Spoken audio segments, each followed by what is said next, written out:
कल्पना कीजिए, आप अपने परिवार के साथ फ्रांस के सुंदर देहात की सड़कों पर गाड़ी चला रहे हैं।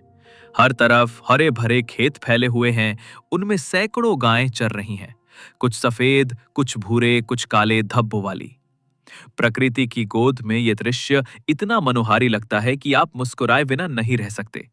लेकिन कुछ समय बाद आप महसूस करते हैं कि अब हर गाय एक जैसी लगने लगी है। उनमें कुछ नया नहीं, कुछ अलग नहीं, बस वो एक रास्ता है। जो शुरुआत में सुंदर थी, अब उबाऊ लग रही है। और तभी कल्पना कीजिए कि उन्हीं गायों के बीच आपको दिखती है एक बैंगनी गाय। जी हाँ, एक पर्पल काऊ। कुछ ऐसा जो आपने पहले कभी नहीं देखा। कुछ ऐसा जो नजर को खींच ले, दिमाग में बस जाए और दिल को चौंका दे। आप गाड़ी रोकते हैं, आप तस्वीर लेते हैं और सबसे महत्वपूर्ण, आप दूसरों को बताते हैं।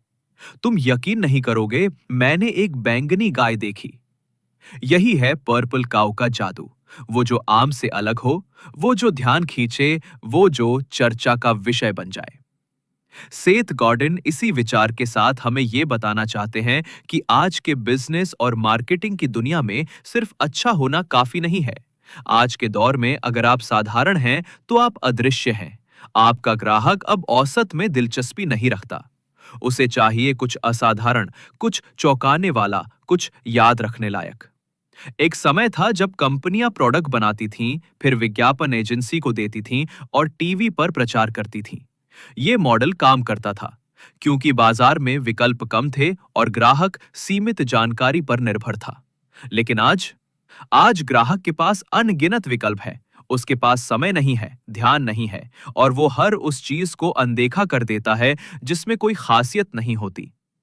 आज अगर कोई प्रोडक्ट बिकता है, तो वो इसलिए नहीं कि उसका विज्ञापन अच्छा है, बल्कि इसलिए कि वो खुद बोलता है, खुद चमकता है और खुद बिकता है। पर्पल काऊ, यानी वो प्रोडक्ट जो ग्राहक को इतना प्रभावित करे कि वो बिना कहे उसे दूसरों तक पहुंचाए। वो खुद प्रचार करे, वो खुद आइडिया वायरस बन जाए। सेथ गॉर्डन कहते हैं कि जो विचार फैलते हैं, वो ही आज की असली मार्केटिंग है। और उन्हें फैलाते हैं स्नीजर्स, यानी समाज के वो लोग जो नया आजमाने में सबसे आगे रहते हैं, जो दूसरों को राय देते हैं, जो ट्रेंड सेट करते हैं। इन स्नीजर्स तक अगर आपका प्रोडक्ट पहुंच गया और उन्हें पसंद आ गया, तो वो खुद उसे आगे फैलाएंगे। और ये बिना किसी पेड मार्केटिंग के होगा, क्योंकि जब चीज असाधारण होती है, तो वो खुद वायरल होती है। लेकिन फिर एक सवाल उठता है, अगर पर्पल काऊ इतना जरूरी है, तो हर कोई ऐसा क्यों नहीं बनाता? क्योंकि हम डरते हैं। हम असफलता से डरते हैं, हम हंसी उड़ने से डरते हैं, हम नौकरी खोने से डरते हैं, हम कंफर्ट जोन छोड़ने से डरते हैं।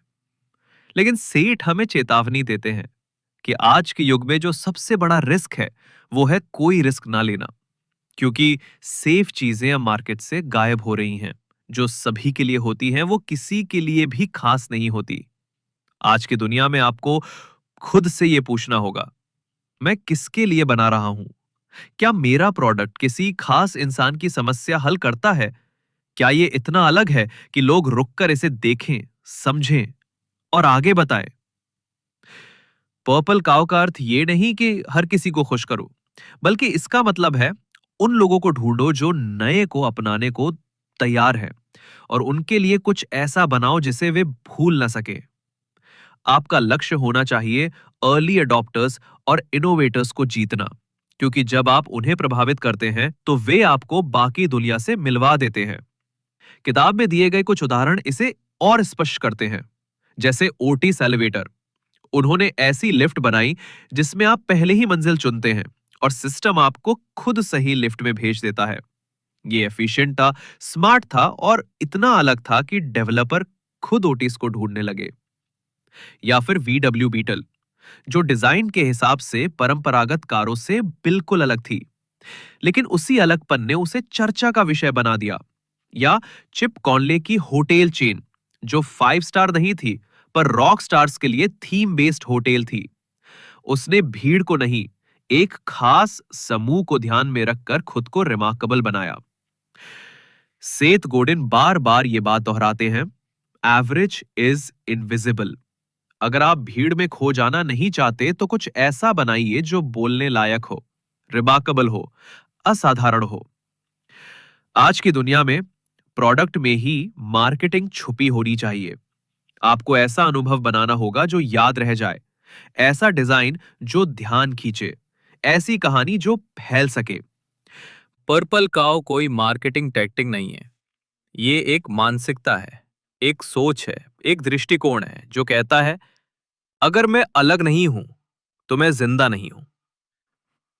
तो अब सवाल सिर्फ एक है, क्या आप भी एक आम गाय हैं जो सफेद है, भूरी है लेकिन अदृश्य है? या आप वो एक पर्पल काव है जो भीड़ से अलग, ध्यान खींचने वाली और चर्चा योग्य है? आपका निर्णय ही तय करेगा कि आपका प्रोडक्ट बिकेगा या भुला दिया जाएगा। क्योंकि पर्पल काव होना सिर्फ विकल्प नहीं है, आज के युग में ये जरूरत है। धन्यवाद। आप सुन रहे थे पर्पल काव की प्रेरक कहानी जो कहती है असाधारण बनो, अदृश्य नहीं। अगर आपने यहां तक सुन लिया है तो यार सब्सक्राइब करना तो बनता है। तब तक सीखते रहिए, मुस्कुराते रहिए और ग्रो करते रहिए।